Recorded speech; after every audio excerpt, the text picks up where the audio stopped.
When you're getting ready in the morning, when you're exercising, or when you just need a little boost. Download Mindset and listen to your favorite motivational speeches while getting ready for the day.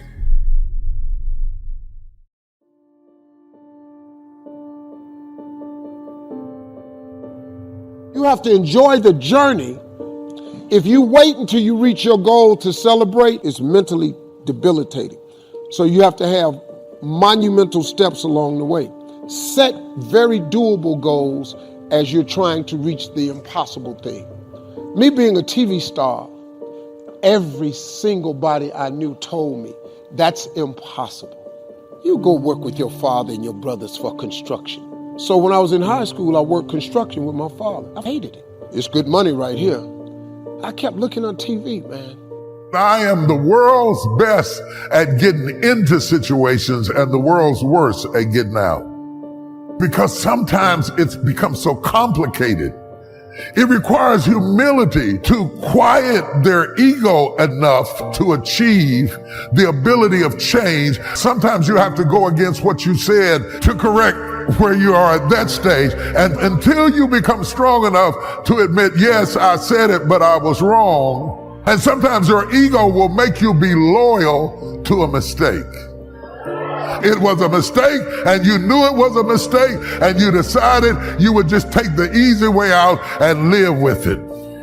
Our decisions, our mistakes can create disruption, and not only for us, disruption for other people. And when you look at what it's going to take to straighten it out, you just don't do it. You become trapped in a nightmare of regret. You'd be surprised how long you can live a life where you clap like you're free, you talk like you're free, but you're really not free at all because you are trapped in a complicated situation. You can't get out, you're just stuck. And so you clap stuck, and you sing stuck, and you go to work stuck, and you come home stuck. And yes, you get your dance in every now and then, but you go back stuck because dancing doesn't bring about change. We must give our permission to fear to immobilize us.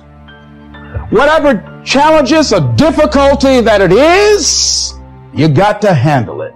Will it be easy? No. Will it be challenging? Yes. A friend of mine who's addicted to crack cocaine for years, he was talking about how challenging it was.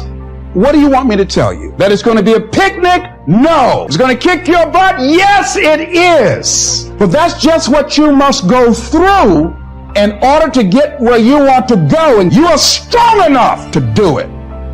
No more distractions. The older we get, the more we realize we're not going to be here forever. Life is flying by. Seems like just the other day I was in high school. Now that I'm 35, I think, where has this time gone? I'm kidding y'all, I'm 39. But when you realize how fast time is going, it should bring a sense of urgency, a sense of focus. Your assignment has an expiration date. Your time on this earth is not unlimited. When Jesus was about to be crucified, the scripture says he set his face toward Jerusalem because his hour had come. No more going to the desert, feeding the 5,000. No more waiting for the woman at the well. No more stopping by Zacchaeus' house for dinner. Those things were fine for a season, but now he didn't have time for distractions. His hour had come. God is saying to you, your hour has come. If you're going to reach your highest potential, you have to do like Jesus and set your face. You can't be distracted by things that are keeping you from your purpose. You don't have time to waste worried about what people think about you. Your time is too valuable to respond to every critic, every negative comment, try to convince people that you really are okay. Those are distractions. Everyone is not going to like you. Everyone's not going to accept you. Quit trying to convince someone to understand you that's determined to misunderstand you. Some people don't want to be for you, and that's okay. You don't need them to fulfill your destiny. But the enemy would love for us to spend time and energy trying to win someone over that's never going to be won over. You have to set your face. The people that need to be for you will be for you. God has already lined up the right people. People that will celebrate you. People that will cheer you on. People that stick with you through thick and thin. But too often, we're trying to convince people to be our friend and convince them to spend time with us. But if someone doesn't see the gift that you are, if they don't recognize your talents, value your friendship, do yourself a favor and move on. No offense, but they are not a part of your destiny.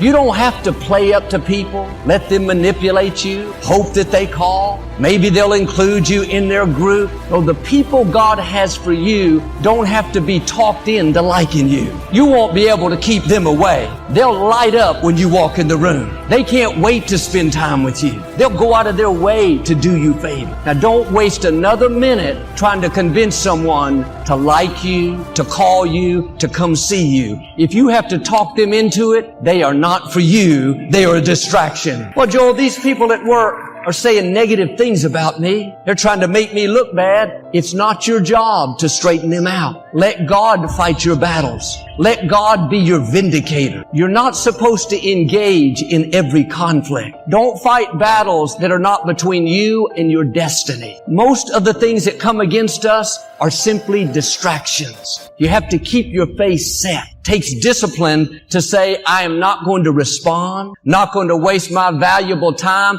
I have a destiny to fulfill. My hour has come. Proverbs says, avoiding a fight is a mark of honor. It's easy to get in conflict, upset, offended, want to pay people back. That doesn't take any discipline. Avoiding a fight, not taking the bait, not being drawn into conflict, that takes your face being set. The next time something comes against you, ask yourself, is this a battle worth fighting, or is it simply a distraction? That person that cut you off in traffic, is it worth getting upset over when you're never going to see them again? That coworker that leaves you out, doesn't give you credit, do you think they can stop your destiny? That somehow they're more powerful than what God has ordained for you? They're distractions. The only way they can hinder you is if you get baited into conflict. Best thing you could do, ignore it. Don't give it the time of day. When David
heard Goliath taunting the Israelites, he asked what the reward was for killing the giant. He didn't just run out and fight him because he was saying negative things. Sure, David didn't like that, but he understood this principle. He didn't get involved in battles that weren't between him and his destiny. They told him whoever killed the giant would get the king's daughter as his wife, and their family would be exempt from taxes. With that one victory, David's whole family line would change. They would go from a low-income family of shepherds to royalty. They would be in the king's family. David thought, This is a battle worth engaging. This is worth spending my time and energy. Now, I'm not saying to be passive and don't fight any battles. I'm saying to look at what the spoils are. Will it just feed your ego? You paid them back. You made them look bad. Or will it propel you into your destiny? We fight too many battles that don't matter. They're talking about me. I'm going to go straighten them out. After you straighten them out, someone else will start talking. Here's what I've learned. Nobody talks about people that aren't doing anything. Nobody tries to discredit someone that doesn't have any influence. The reason they're talking about you is because you're a difference maker. You're a world changer. They can see the gifts, the influence, the favor on your life. The brighter the light, the more the heat. The higher God takes you, the more people are going to see you. And sometimes, instead of celebrating you, people will get jealous, try to pull you down, get you into conflict. Don't take the bait. It's a distraction. Keep your face set. Stay focused on your purpose. Before David faced Goliath, his father asked him to take lunch to his brothers that were in another city on the battlefield. David arrived and gave the lunch to his oldest brother. He was jealous of David. He said in front of everyone, "What are you doing here, David? What did you do with those few sheep you're supposed to be taking?"